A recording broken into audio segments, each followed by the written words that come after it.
We're back, guys. I'm your host, Good Energy. Tennis in a minute, or should I say tennis after dark. We have Coco Gauff, the rematch, Laura Siegemund. This is going to be amazing. New York City 23, the year of the first slam, the first round matchup. Mike Tyson was in the building, and Coco would come back after dropping the first set and deliver the knockout blow. Vintage good energy, guys. I'm going to repost that classic video in the community. Make sure you like it. How's everyone doing? I want to thank you all for the support, the love along this journey. Yeah, we've been stuck on 7 million for a long time. But again, going back to last year, I haven't been posting as much off the microphone, working on a lot of philanthropy. Of course, I have 2 marathons I'm training for. I feel great. A little under the weather, though, as you can tell in my voice. But I missed the match earlier with Zhang Sui. I was training, but Coco won that in straight sets. That sets up this quarterfinal matchup with Laura Siegemund, or should I say clash. Sets up this quarterfinal clash. Laura Siegemund is here after taking out Magdalena right?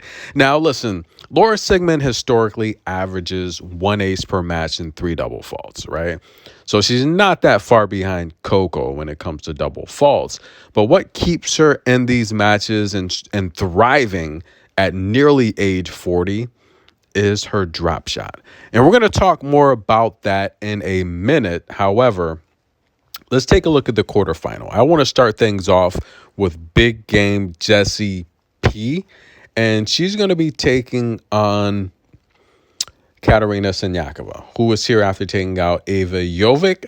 And listen, guys, Jovic finally halted that energy of one of my top team prospects. And look, I'm telling you guys, that has got to be one of the best top team prospects lists ever. All of those ladies on that list, they're doing well. They're going to do well. But Katerina, she's playing good tennis, and she's also in the quarterfinals in terms of doubles as well. So singles and doubles, she's got a chance to walk away with the title here in Wuhan. She's a career Golden Slam winner. And look, she's won 5 in a row. She's come through qualifiers. She's taken out Kat McNally, Wong, Diana Snyder, Maya Joint, and Ava Jovic. She's playing solid tennis. She looks good. But Pegula's here after taking out Haley Baptiste, and I'm glad to see Baptiste doing well. Again, all the ladies that I've been just praising for so long, they're having such good success on the main tour, and it's a blessing. It's great to see. It's beautiful to see the hard work paying off and all of the good attributes that I've seen for so long finally paying dividends. Pegula took out Baptiste and Ekaterina, and I think she's going to get past Katerina. So I like Pegula to make the semifinal here. But I got an upset alert. Aryna Sabalenka, Elena Rybakina. Listen, this is going to be the 15th time they've played. Sabalenka owns the head-to-head 8-6. But Rybakina quietly, guys, 48 wins on the year. Quietly. No one's talking about her. She's got the 1 title on the year, but this is probably her, even though she's probably maybe going to hit 50 wins, she's got to get into the WTA finals. Jasmine's on her heels. Jasmine's got ego, though. That's going to be tough. And I don't know if Jasmine's going to get past Iga. We'll talk about that match in a minute. But I do think Elena Rybakina is going to get past Sabalenka. She gets past Sabalenka. She's probably a lock to make the WTA finals. 48 wins. She's got the 1 title this year. This is her worst season so far. The year's not over. She won Strasbourg. But you got to go back to 22 since she's only won 1 title in a calendar year. So we're going to see what she can do here in Wuhan. I would love to see Coco and Elena. That would be a great matchup. But I do think Elena gets past Sabalenka. And in fact, I think Elena could get past Pegula. So she's got a chance here to win another title this year. On the other half of the draw, I like Paulini and Iga Swiatek to be competitive, but the reality here is Jasmine's never defeated Iga. In fact, she's only won one set off of her on one occasion, and that came last season in the Billie Jean King Cup, where you can even question, if Iga was 100% or if she was playing her best tennis, because I don't think she was then. But nonetheless, Cincinnati last time out last summer was a very competitive match. It did go 22 service games, which is a tough match, 7-5, 6-4, but Iga's still too strong. The big issue is Iga's forehand. Quick strike tennis, she really puts Jasmine on the back foot, and Jasmine's weakness has been the forehand for quite some time. She's improved it. She's arrived like I said she would, but the reality here is Iga's forehand it's too much. It's too fast, and Jasmine can't really adjust. I think Iga beats Jasmine. Elena's going to have a good chance to make the WTA finals. And Coco Gauff and Laura Siegemund. Here we go, guys. Please have mercy. Please have mercy. New York City, Laura begging the chair umpire to have mercy. She's too good. Listen, check the community. That's going to be funny. I may even post a Laura Siegemund short, right? I got a ton of video from Laura Siegemund. But nonetheless, guys, Laura historically averages 1 ace, 3 double faults a match. That's exactly what she did against Magdalena. She won that match and she ended it pretty strong, winning 8 of the last 10 points. And the key there with Magdalena is good ball striker, but like I've said in the past, doesn't have the power, doesn't have the footwork. And Laura, at her age, nearly 40, 37 years old, she's really a product. She's a result of the Serena Williams era. And even though she's retired, Serena Williams, that effect still lives on today within the women's game. Serena is a pioneer. She's a trailblazer, once in a generational talent. And she's the GOAT, ladies and gentlemen. During her playing era, she was so dominant athletically. Her speed, her power, her defense. She had the whole package. The best server ever in women's tennis, according to Billie Jean King. I agree so as well. Guys, she changed the game. Another player from Germany by the name of Angelique Kerber, multiple slam champion, Hall of Famer. She literally went in the gym and tried to bulk up and get stronger for Serena. Serena's a game changer. Now, Laura Siegemund's also from Germany, right? A little older than Angelique, but the reality here is she's from that era. Serena had her effect on Laura as well. And I talk about the guys all day long, Alexander Zverev, Felix, Big Foe. You're looking at Medvedev.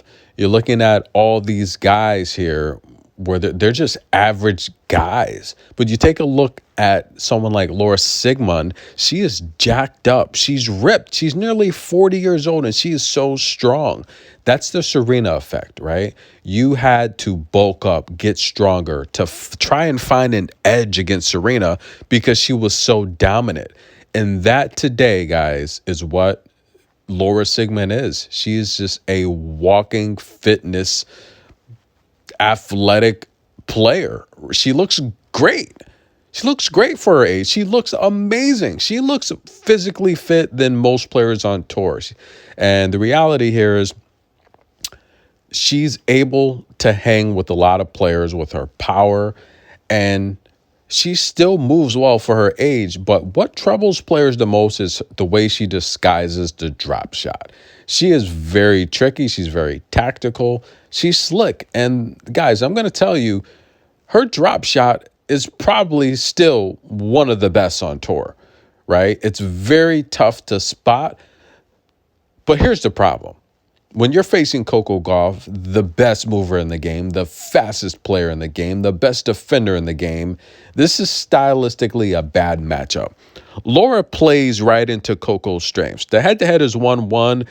We know the historic 23 U.S. Open run. Coco won that in 3. She was down a set. And she was actually down early in the second set. But after about 6, service clock violations and holding her up on serve. Coco had enough. And this is where Brad Gilbert used to defend Coco. Much respect to Brad Gilbert. He always spoke highly of Coco in the media. And he said, look, I felt she should have spoke up earlier. I support her. And the same with Rybakina. They did a good job, that U.S. Open run, of just supporting Coco, cheering her on. And I feel overall, Laura, if you take away the drop shot, I don't think she can really. I mean, the drop shot, I think, plays into Coco's strengths.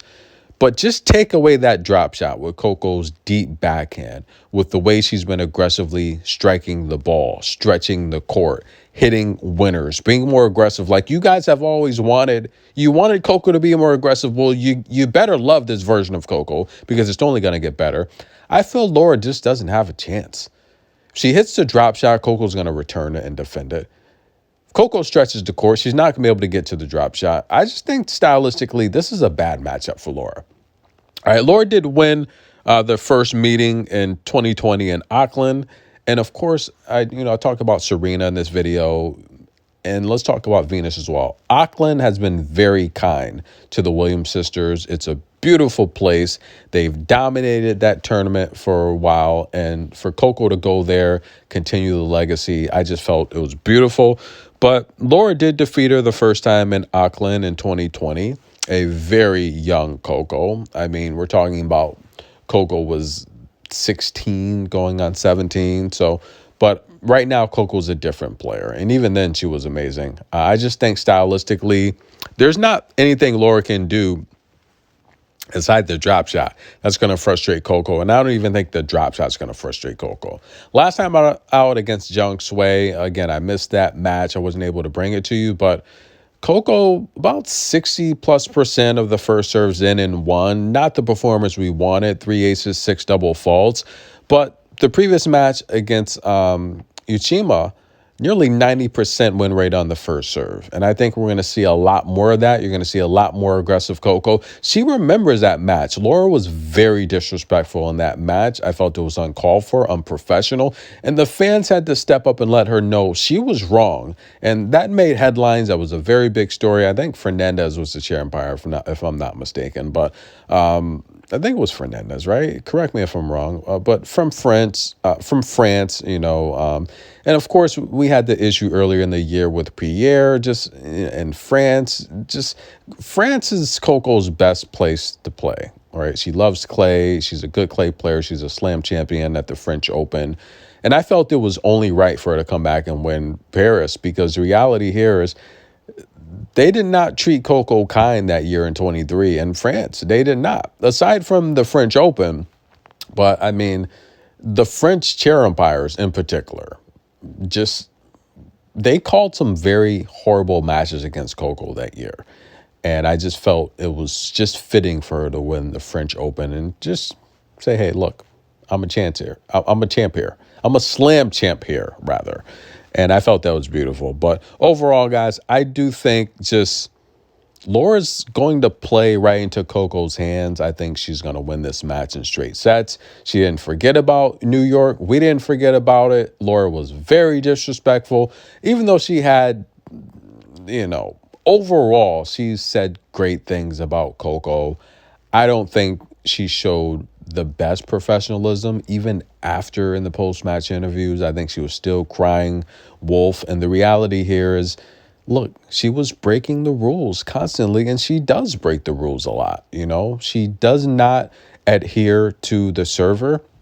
She slows up the server a lot. And I feel she is older, and she is trying to catch her breath in a lot of these rallies. Please have mercy.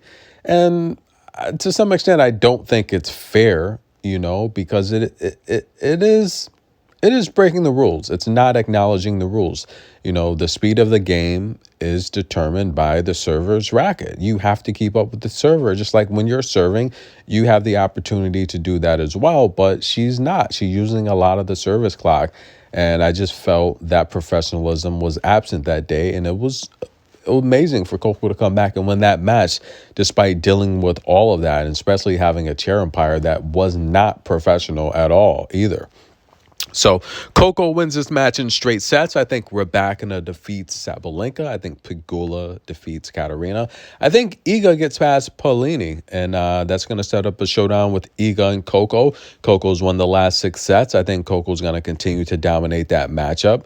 Iga's just, we're seeing a better version of Coco, and I think it's just going to be worse next time she faces Iga.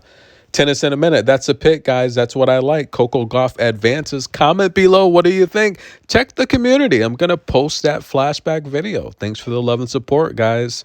See you soon.